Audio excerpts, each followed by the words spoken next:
All right, everybody, welcome in. Happy Sunday to everybody. The one of the first Sundays without football in a long time, so it's that sad, sad time. But welcome into another episode of the Bark and Brown Show Draft Edition. I'm joined by the legend himself, Jeff Risdon. How you doing, man? It is great to be with you. First off, I love the Network 216 logo. So I grew up in Cleveland. I grew up with a 216 area code when I was a kid. I miss that sometimes, man. It takes me back. I love it because my buddy Zach DeFranco, he made the actual logo, but then we were able to hop on Fiverr and they put that together for that little intro together for like $10. I was like, how do you kind of beat that kind of thing? It's like, yeah, great. Real quick before we jump into it, just as always, we're sponsored by our friends over at Homage Apparel. If you go in the link down below, we got some links to some of their really great stuff. There's some awesome Cavs stuff as that kind of picks up, but also the NFL Jam line I think is really, really good as well. I don't have an Homage shirt on today. I just realized that I thought I put one on, but I didn't. So we're rolling with the Flash today, but go check them out. They have the best in the business. Jeff, I want to start very kind of broad. You and I talked about this real quickly before we jumped off. What overall your biggest takeaway from the week, and of course you being down there, not just watching it, the practice playback like I did, but overall, what was the biggest takeaway you left after 3 days of practice?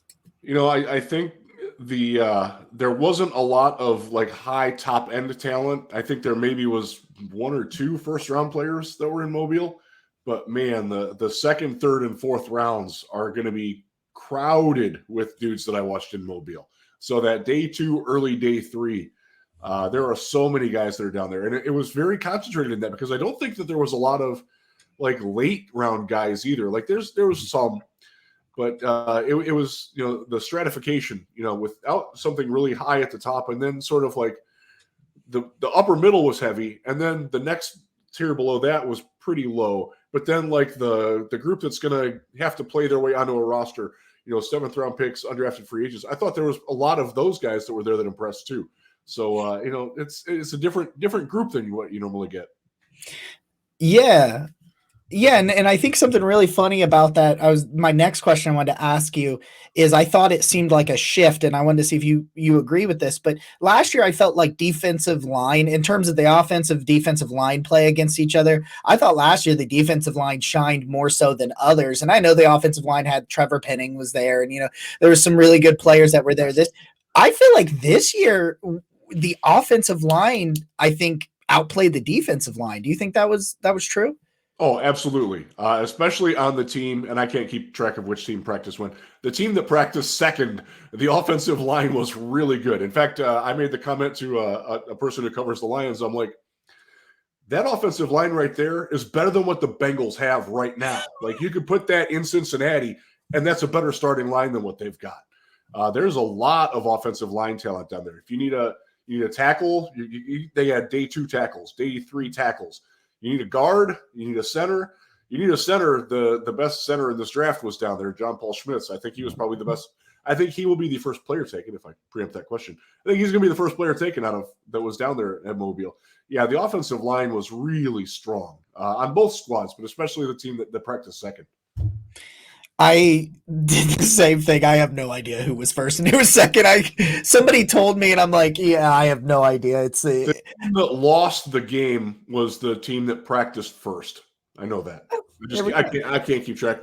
They don't wear American and National on their jerseys or their practice things, and I'll be honest, it wasn't as organized as normal for a Senior Bowl. Like there wasn't as much coordination between the Senior Bowl staff and the people that were there covering it, so it's kind of gets a little fuzzy. Yeah, I totally understand that. All right, so I got 5 players that I want to ask you about that I like for the Browns that were down there in Mobile, and I kind of want to give you a couple, like kind of what I thought from what I saw, and I know you got a much better view than I did, and I ended up not getting through every bit of Senior Bowl tape yet, but I've got most of it. A guy that I really like, and he may be too old for the Browns, and he also may be too small, but I think he specifically fits a good role, was Tank Dell. I thought going in there, 165, I think it was like around 165 pounds, and that's pretty worrisome. But the explosive, he's explosive off the line, really good route runner, 17 touchdowns this season, which I thought was a career, not a single season, but then I looked it up and realized it was.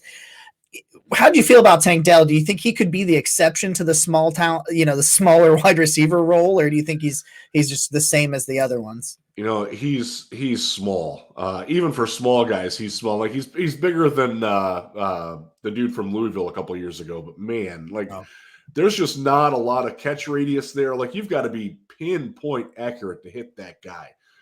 You can't miss. Even a normal range of accuracy. Like it's got to be right there. Otherwise, he's just not going to get it. Because aside from the fact that he's short, he also has small arms and tiny hands. And at 165 pounds, look, he's electric with the ball in his hands. And this is a guy that maybe you want to get on a jet sweep. But I feel like the Browns have tried that with Demetric Felton, honestly. And I'm not sure that he's better than that. So he's definitely electrifying.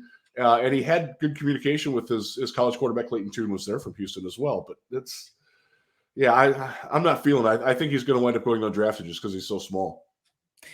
And it was funny too when I watched some of his tape before he gets down to Mobile. I didn't think he was that small, and then it was like, and then once you actually saw the number and you went back, and I was like, yeah, it's pretty bad. It is one of those things with the age too with him. I think he was born in '99. I don't think it'd be. Yeah, he just turned 24. So I mean that's older. It's not. So one of the things I'll preemptively say this here because there's a lot of talk about this everywhere. The age guardrails with specifically like what Cleveland does and what Minnesota is doing with Kwesi, I think those have to be. I don't say thrown away, but altered this year because every one of these guys had a COVID year, so they're all a year older than what they would be at this point. So, like a 24-year-old wide receiver it's not a death knell like it would have been a couple of years ago. I think there's going to be exceptions made by D. Podesta and the Browns and as well as some other teams that tend to stick with that because, like, again, every one of these guys is a year older than they normally would be at a Senior Bowl. And that the NFL has to adjust for that. If they don't, you're going to be excluding useful talent because of some arbitrary number, and I think that's poor business. I noticed that when I was looking at a bunch of linebackers that they're all like 23, all of them. So like it definitely lines up with what you're saying. Like if you're going to get some of these talent, you've got to do it. And I like, especially with the Browns, where I think they are based on what the cap is going, where the roster is. I think bending things to make sure they can fix roster holes should be where they're at. I think that's where the roster. I hope so. Man, I hope so. I'm willing it into existence. That's why I keep telling myself this is the truth. Keep manifesting, baby. That's right, exactly. It's all we can do. So, a guy that I loved, and he just, I know day 1 and day 2 didn't really do a lot. Day 3 necessarily, it wasn't bad for him. But Keanu Benton out of Wisconsin was a guy that Randy Gursey, the editor over at Dog Pound Daily, and I had talked about a lot. I keep writing things about him. And he's like, yeah, you're getting me excited writing about Keanu Benton and stuff. And I just thought that I saw some athleticism and swim moves like on his tape. It was a little inconsistent with his technique as a rusher, but I thought the things I wanted to see him do when he got to Mobile is what he did. And I just think he's going to be a menace as especially, I don't think necessarily he played over the nose a lot at Wisconsin, played right over center, but sliding him out to 3-tech, I thought he was really good at 3-tech in Mobile. So how do you feel about what you've seen from Keanu Benton? Yeah, I liked him a lot. He has the ability to win over either shoulder of a center or a guard, and that's a critical skill when you're playing on the inside. You can't always go to the same move all the time, and I thought he showed a good diversity of moves. He's got great hands inside. Like he's so good with manipulating his hands and winning the hand-to-hand combat. When they're scrapping to try to get into the pads. He was really good at that. And again, the offensive line was better than the defensive line. He was one of the few exceptions of a guy that could consistently win. He didn't win every rep. And in team drills, he got washed out in run defense a little bit. And that's somewhat concerning. But if you're taking a guy like that, probably third round, maybe late second.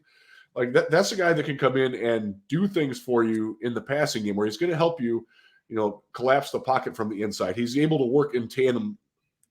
So Jim Schwartz loves stunts, twists, asynchronous rushes, inverted lines. He can do all that stuff pretty well. So I think he's a very good fit for what Cleveland is looking for as a defensive lineman. Not necessarily as like a nose, but a guy that can play the nose in a NASCAR package, slide outside if you need to, if you go to an odd man front, which Schwartz hardly ever does, but you never know.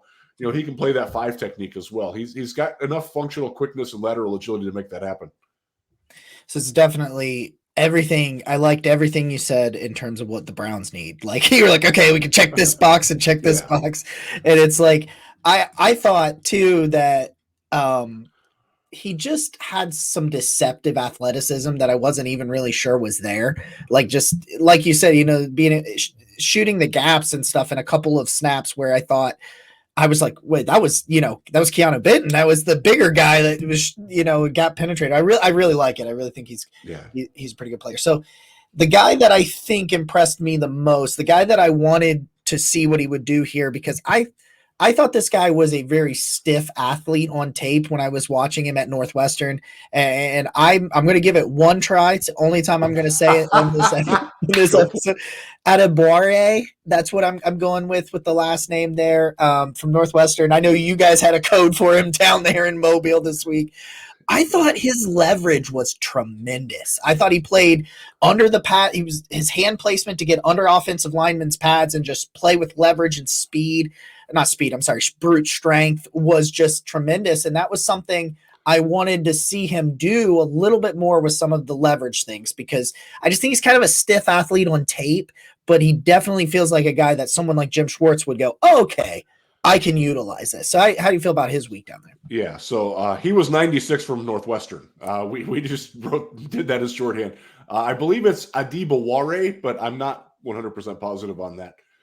He was very good. And like you said, his ability to thrust upward with his hands after initial contact was very impressive. He's one of those guys, he makes offensive linemen bend their backs back, kind of crane their back to brace themselves. And you can work a lot of things off that. That is a guy who can open up a blitz hole for an inside linebacker, or make it so a guy can loop around him on the other side in a stunt and things like that. That's Jim Schwartz's bread and butter. I agree with you. I think he is somewhat stiff, and even showed that in the team drills. He's not a guy with a lot of range.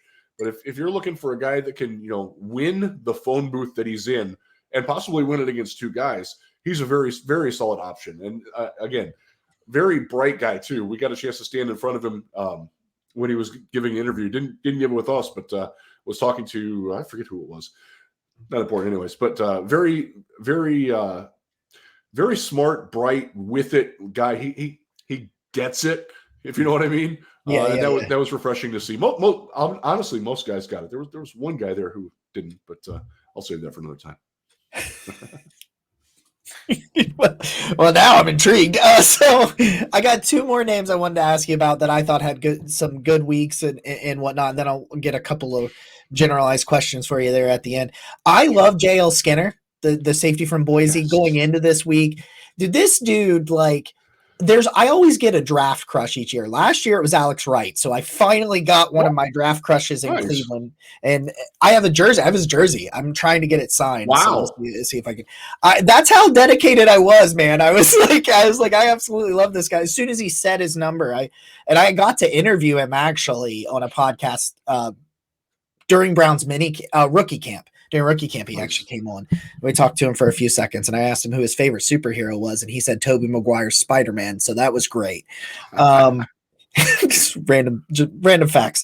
But JL Skinner, he was early. I'm talking October. I watched some clips and some tape of him, and just watching him crash downhill. And he's just really physical. He's big, but he also has that range as a deep safety, and he can go laterally sidelines. I think he tracks the ball relatively well. He's a guy that there was a few clips of him floating around, but overall, I didn't think really stood out this week, good or bad. Is that kind of how you were? Or do you got a little bit of a different view on him this week? Yeah, he's definitely big. That's for sure. So I actually took a picture, and it's up on my Twitter feed if you want to look for it, where he's standing next to Dion Henley of Washington State, who's a linebacker. And he's towering over Dion Henley, who's a very good player, by the way. I like him a lot. Skinner, yeah, he fits as like a cover 3 type safety. He's not a guy that's going to, you don't want him in man situations. Obviously, you don't do that a lot with safeties anyways. But, because he's big, I think a lot of people peg him as kind of a box safety. I didn't get that feel from him watching him in person. He's not that aggressive to trigger downhill. He's going to wait a little bit. And I think he overestimates his own athleticism at times. I think that showed, especially in Tuesday's practice, where I don't think he was quite up with the speed of some of the guys that he was going to be facing off against. And again, that could be just an adjustment because he's not used to it, and we'll play through that. But there's more of a learning curve there than I thought would be there. He did not play in the game. My understanding is that he had an off-field, personal thing, nothing reflecting poorly on him that kept him out. But he didn't have the greatest week. Again, looks the part very much, but I do worry that there's more athlete than football player in there right at this moment. Yeah. Okay. Yeah. That makes sense. Yeah, I was very interested in that just because I didn't see him pop on film. So I was wondering, just interested to see from the Senior Bowl anyway. I didn't see it. My last guy, this is a guy I like a lot, is as a diamond in the rough. And I think he's not a diamond in the rough anymore because I think he shot up some boards as of recently. And that's a guy, I work at Ohio University. I've seen this guy up close, and that's Carl Brooks from Bowling Green, who I thought, yeah. Well, he killed us. I'm an Ohio Bobcat too. He destroyed us. Yeah, that one was a tough watch. That one was not one of my more favorite ones to watch. But in this past season, I thought he was smaller. I thought in terms of when I watched him on tape, that he'd be under 3, and he comes in over 300 pounds. And I thought still every bit the same player in terms of athleticism and explosiveness. And I just thought, he's also an incredibly strong player and he knows what he's doing there. But I just thought that he came in bigger and then showed me everything I saw on tape. And it just was this diamond in the rough, Mid-American Conference. Can he take the step in competition as he came to the Senior Bowl to show if he could go into the next level? And I thought that he did all of that. I mean, how do you feel about him in general this week? Yeah, his weight was a pleasant surprise because I think BG listed him at like 290, and he played 7 technique more than anything else, which is like on the tackle, outside the tackle a little bit, and he was very effective at that. He got more in the dirt, in the trenches in this one, and he held his own. He's the proverbial rolling ball of hammers inside. He's just got nonstop arm movement, nonstop leg movement, nonstop footwork. He's just relentless with his drive and effort on the inside. He does still need to work on, I think, functional strength a little bit. I think he's added the weight without necessarily adding it in the weight room, if that makes any sense. Like, he's got to polish that up a little bit. But that's a guy who's definitely on the rise. Can pursue in space for a big guy. That's very impressive. Was that Wednesday? The windy day. It was Wednesday, where he got out on a screen pass and really did a good job in chasing down the runner and made a play, like got him by the foot. You weren't supposed to tackle, but he did. And I was very impressed with how well he sniffed that out and how well he was able to react to it he was lining up in a 3 technique in that play. That's a guy that definitely has some upside to him as you go forward. And, again, this is a guy that was probably a 5th, 6th round going into Mobile, maybe. And I think he raised up at least, or I think he's a solid, very early day 3 player, if not sneaking into the back end of day 2. I think it could be a lot of that. If he sneaks into day 2, it would be schematic fit, I think, is where he could do that. Somebody's like, oh, this is exactly what we need, and we can go in there. All right, so that is my list of players. So now I want to ask you, I want to transition just to a couple negative questions. Who do you think hurt their draft stock the most this week? Can I say quarterbacks in general? Yeah, because it was bad. It wasn't great. I think so. I had not seen Tyson Bagent other than 2 games, and he did not look like he belonged. So that was frustrating. The guy from Shepherd, D2 legend, and one of the things. So I live right by Ferris State, and the D2 national champs here in Grand Rapids, Michigan. And like watching them, and I know their level of play, and I've seen Bajan against that comparable level of D2 play, and he wasn't great at that. It was too big of a step for him this week. I think the only QB, honestly, that really helped themselves was Hendon Hooker, and he didn't play. He was just there like interviewing and doing everything. And we got a chance with the Detroit Lions podcast to interview him. He sat down with us for a few minutes and was just like, yeah, I want that guy on my team, no matter what team I'm rooting for. So, yeah, the quarterbacks weren't great. I think some of the small school guys, like Bajan, I don't think showed up as well as they wanted to. The linebacker from Jackson State, very active. I think his name's Miller. I blur on him. I just know helmet and number and where they're from. That's how I operate in the week. I put two and two together later. I thought there was a lot of wasted motion to his movements, and that's something that bothers me as a linebacker. It's something that bothered me a lot about a couple of former Browns linebackers. Actually, one of them who's in New England now, Mac Wilson. He has that sort of like wild-eyed energy that needs to focus a little bit better. The other thing that got me, I think the outside pass rushers, guys like KJ Henry, I'm trying to think of some other guys, they were good, but they didn't necessarily wow. And some of that was the fact that the offensive line caliber was very strong, even on the tackles where I don't think it was expected to be the strength. So I don't think that the stand-up pass rushers did as well as they wanted to. Yeah, that's always such an interesting thing with the stand-up pass rushers, because that's something that Jim Schwartz kind of likes to deploy from time to time. So I think it's very interesting evaluating what the Browns may do at edge or pass rush or whatever hybrid, whatever you want to call it. And trying to keep your eye on some of those guys. It's really different for me trying to do this draft coverage just over what I've done the last couple of years. Just not sure exactly where he's going to go. Well, Schwartz loves, I know this from covering him in Detroit, he loves off the ball burst. That is the number one trait he looks for. So, well, that brings me to one last player that I forgot was down there because I didn't see much about him.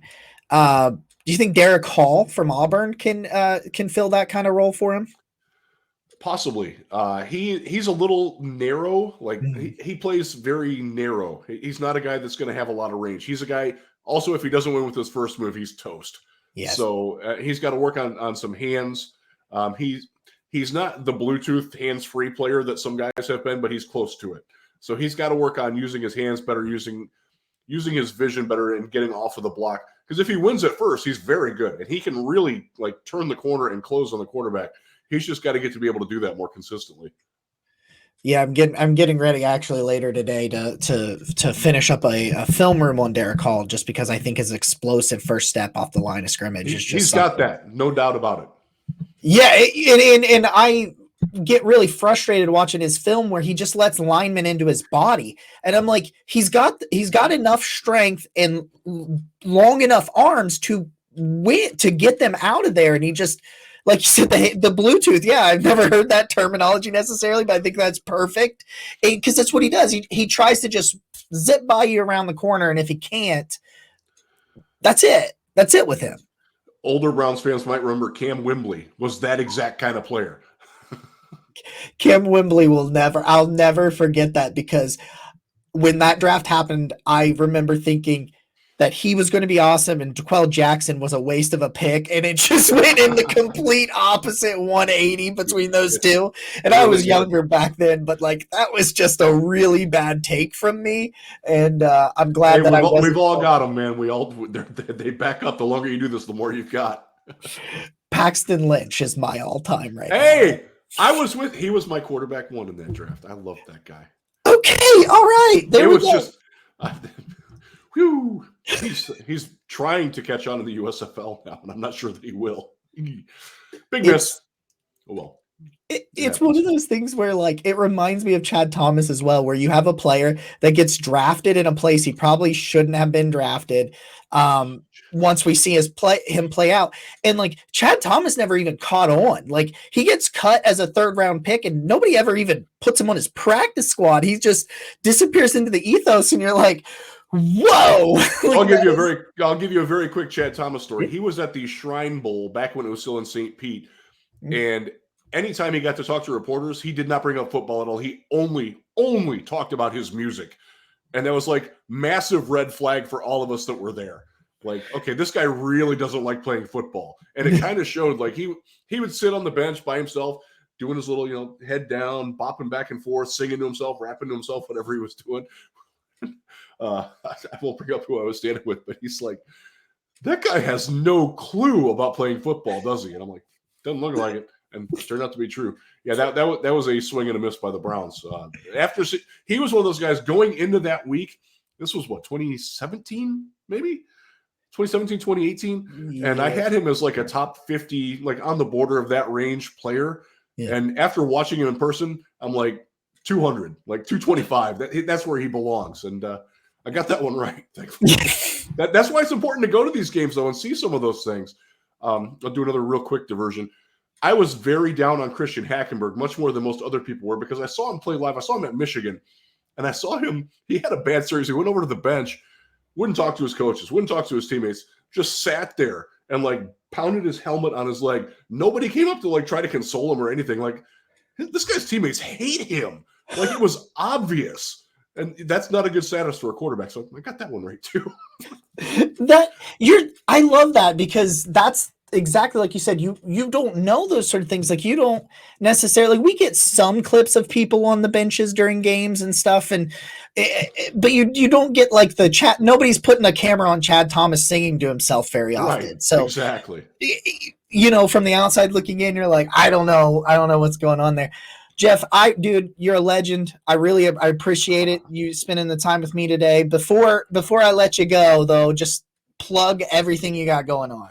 Oh my! So I still contribute at BrownsWire, not as much as I'd like to. I wish I had more time to do it. I do run LionsWire. I do NFL draft stuff at RealGM Football, RealGM.com. I will have a Senior Bowl summary up Monday morning. It's in the 10 cents format that I normally do.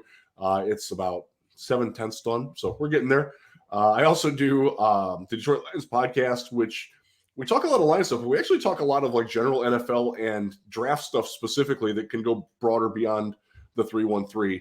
And if you're ever in the state of Michigan, I appear on the huge show across Michigan. It's a radio program from 3 to 6 very regularly. In fact, I will be hosting that show the week of the 20th. So if you're in Michigan and you want to stream it, it's on your iHeart app. Check it out. Jeff, appreciate it, man, guys. We will talk to you guys again. I'll be back on Tuesday. And next week's draft episode will be a live mock. I'll do my first live mock on here. I got to in that one. That one gets really interesting, because you'll get to hear me go a bunch and just stare at the screen for far too long. I'm like, I don't know what I'm doing here, guys. I say this every week before I sign off, that the most valuable thing you can give somebody is some of your time. So we appreciate you giving some of yours to us. We'll talk to you guys next time. As always, go Browns.